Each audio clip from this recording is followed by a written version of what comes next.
So does anybody have questions?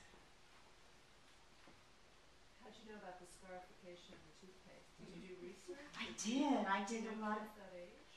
I did know kids that age, but that was actually direct internet research. I am a really good friend of Google. That's fascinating. Yeah. The toothpaste. I mean, it's horrifying. Yeah, apparently that's what you do. So I don't know. I haven't tried it. Good. Yeah. Yeah. I love hearing fiction writers talk about their characters, and you were talking about how Adam was kind of surprisingly close to you. Which character surprised you the most as you were writing the book?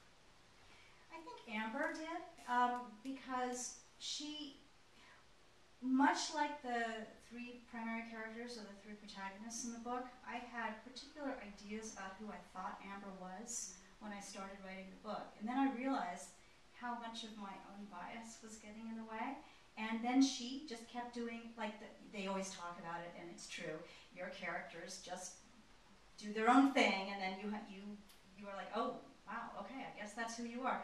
So I feel like in some ways she's the most interesting and surprising character of all, especially to me, because I went in with a completely different idea of who she was. It's such a terrific beginning. Did you have that scene in mind, or did you start with those characters and then go back and, have the little pajama kid and, they're sitting on the door when they get home? Was that an image you had early on, or? Well, the interesting thing is I generally do not write sequentially at all, and I tend to be one of those people who grabs everything and throws it in and then negotiates for plot.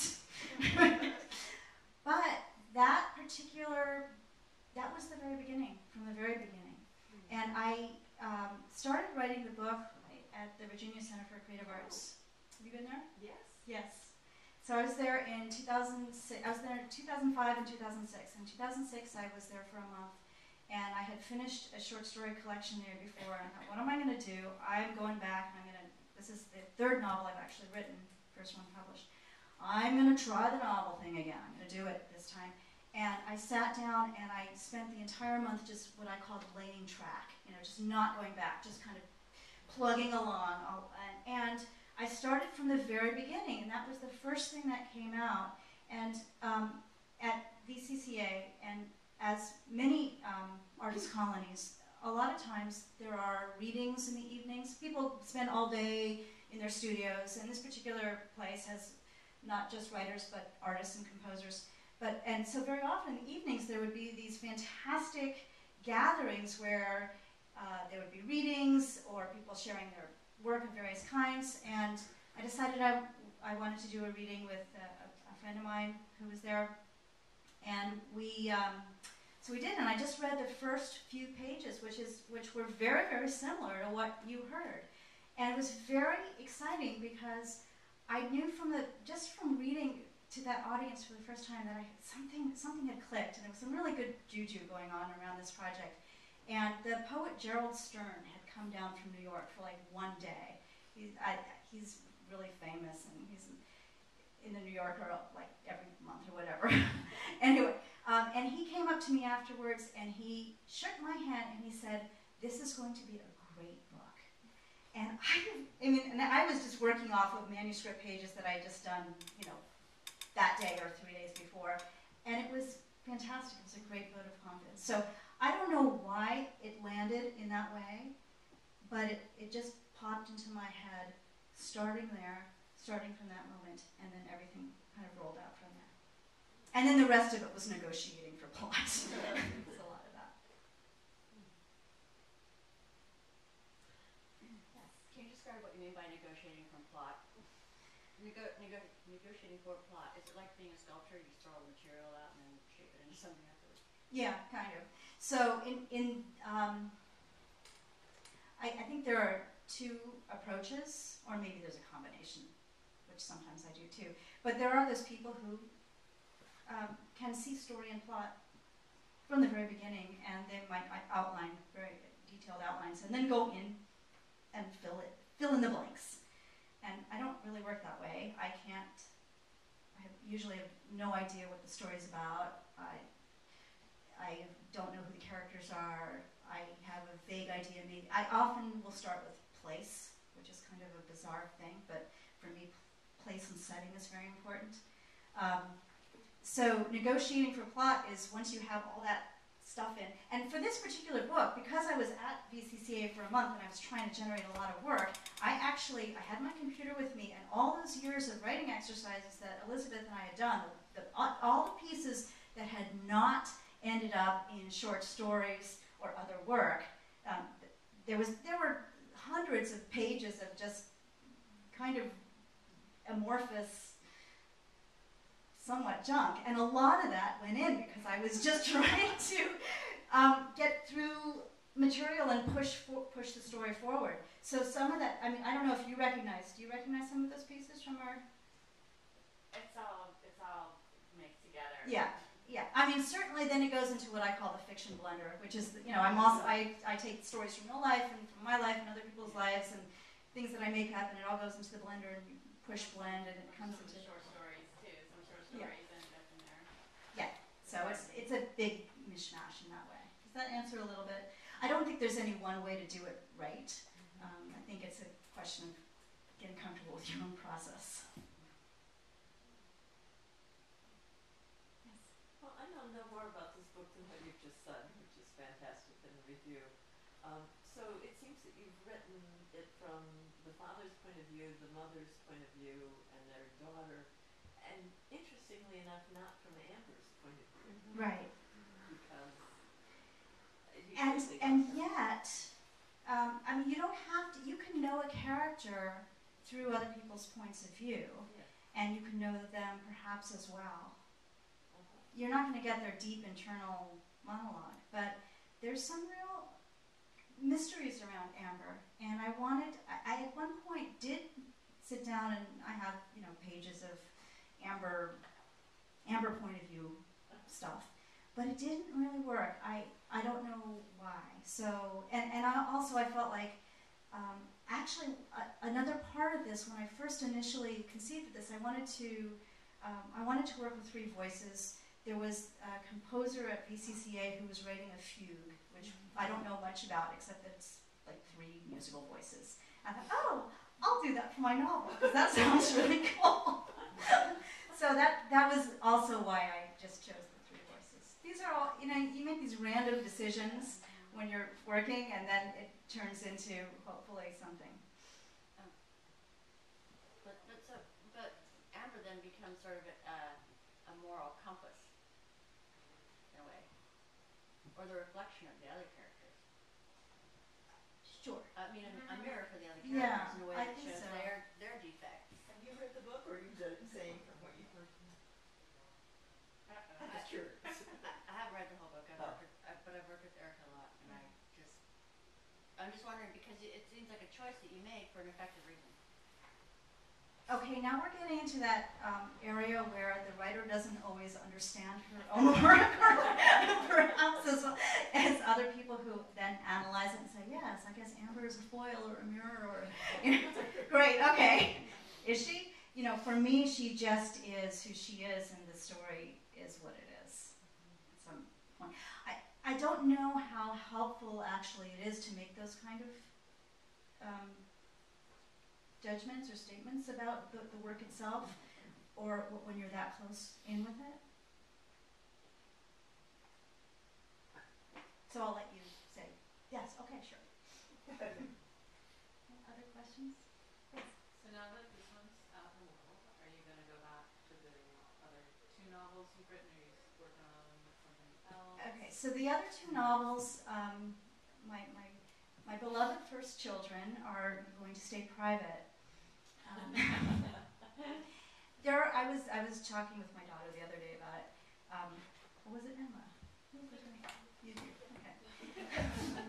My daughter or my niece, I don't remember. There are things I love about both those first novels, but ultimately I feel like they don't hold together well enough. I finally learned about plot in this book. And to go back in feels like it's really old work, and somebody else wrote it, and it's just things, you write about what concerns you or what you're interested in at the time, and I'm no longer so interested or concerned with those elements. So I'm working on something new in the cracks, and I'll be coming back to that.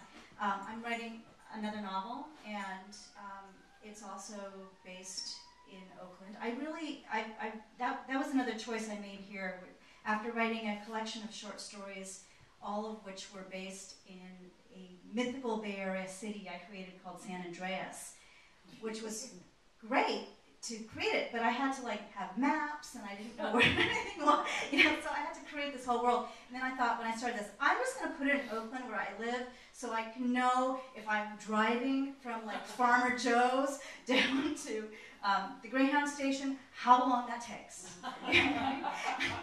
And so it's kind of funny that it became that a huge element of this book thematically is become about how we live in the East Bay and kind of the society. There's a whole satirical element that's coming in. That was kind of accidental, or because I was feeling lazy, because I wanted to just write where I knew. So I'm writing where I know again, and this book also deals, I think, with some similar themes in terms of family and responsibility and contemporary life, but the characters are very different, and there's also a ghost, like a real ghost, as one of the characters has been dead for almost 100 years. Yes. I'd love to hear what you have learned about plot writing.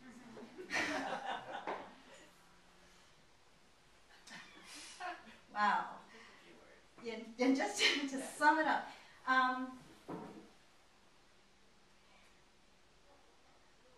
what did I learn about plot? The importance of keeping the story relatively simple. Okay, that was really challenging for me. Keep it simple and keep it moving. I learned a lot about chapter endings and how to drive a story forward from Masha Hamilton, whose work you may know. 31 Hours was her most recent novel. And I took a couple of workshops with her, and that's primarily what we worked on, was driving the story forward, keeping the conflict going, and letting the plot, and I knew this already, and this is something I've taught for years as a writing teacher, but I really internalized it in this book, was driving the plot through character conflict. So taking the characters and twisting the conflicts deeper and harder and making them suffer.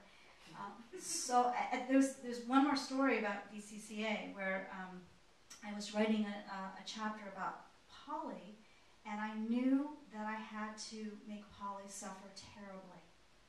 And I've created this 13-year-old child, so she's like my own kid because she's my character. And I'm sitting there all day in this beautiful studio looking out on the cows and the green and the silos, and I'm making this child suffer so terribly and hurting her and weeping. I was devastated all day. But I knew I had to, because essentially for plot, what I had to do was keep making them suffer and keep making the conflicts deeper and broader every time, so they don't ever get a break. They get a little relapse, and then it goes forward. How long did you work on this book? I started the book in 2006, in February maybe. I finished it, I mostly finished it by May of 2008. Then, yeah, it was fast. And then it really was very, very fast. And during that time, I had a number of retreats where for instance, not only BCCA, but I was in Mexico for a month, where all I did was write. I just took a private retreat. I was just determined to get the book done.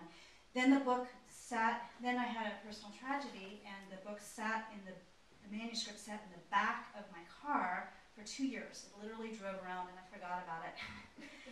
I mean, I knew it was there, but I never looked at it, and it just was like this whole other thing.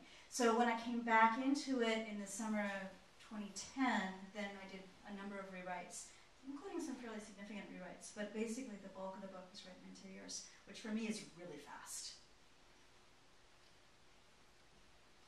Can you talk a little bit about the difference of working with a small publisher after working with large ones? Yes. It's been fantastic. I'm so delighted. I mean, the thing is, when you're working with a big publisher, and also, okay, part of it is that when I worked with a big publisher, I was writing complete idiots guides and books about traveling with babies and little kids. So even though it was, I liked what I was doing, it was not my heart work. You know, it really wasn't. So, and it was very, very tough to be working on deadline in that way. And the last thing that I wanted to do at the end of the day when working on those books is turn the computer back on and work on the novel or the short story, whatever I was working on. So, and that experience, you don't really, you're the smallest, you're the least important piece of that whole process of getting that book to market, which seems ridiculous because you're the one who wrote it. And without you, there is nothing. You know, there's no book. But you're really considered just a content provider. That was my experience anyway. And even though I had some good editors who were nice people to work with, and I had some terrible editors who were not so nice to work with, and I had a lot of inept people who would say things like, oh, we miscalculated the page count. You need to come up with an extra 120 pages in 2 weeks. And then I'd do that, and I'd turn it in, and they'd say, oh no, we were right the first time, we're gonna cut it. You know, or horrible things like that. So it wasn't, it was fine, it was kind of fun to do it, but it wasn't great. The experience working with Last Light Studio has been completely different in that we're not talking about money here, you know, but I have had, first of all, incredibly supportive and really good editorial help on this. So the read that I got from the publisher editor-in-chief was so deep and so smart. And he really pointed out those remaining areas that I was like, oh yeah, I know I have to do something about that. But I had not really been dealing with. He pointed them out, gave me maybe some suggestions for how to fix it, but not a lot, and then let me go to it. And then really respected what I came up with. So that was great. Then I had huge input into how the book looks, which made me very happy. It's just been a really kind of a great experience all the way around. I can't say enough about it.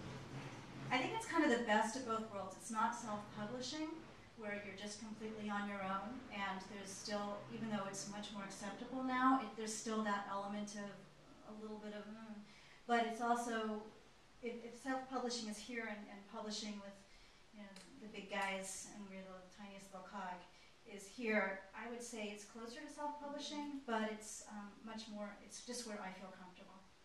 And it's a great way to go if you feel comfortable, for instance, doing your own promotion, which you have to do. But you have to do that anyway. Yeah. Any other questions? Thank you, guys. Thank you.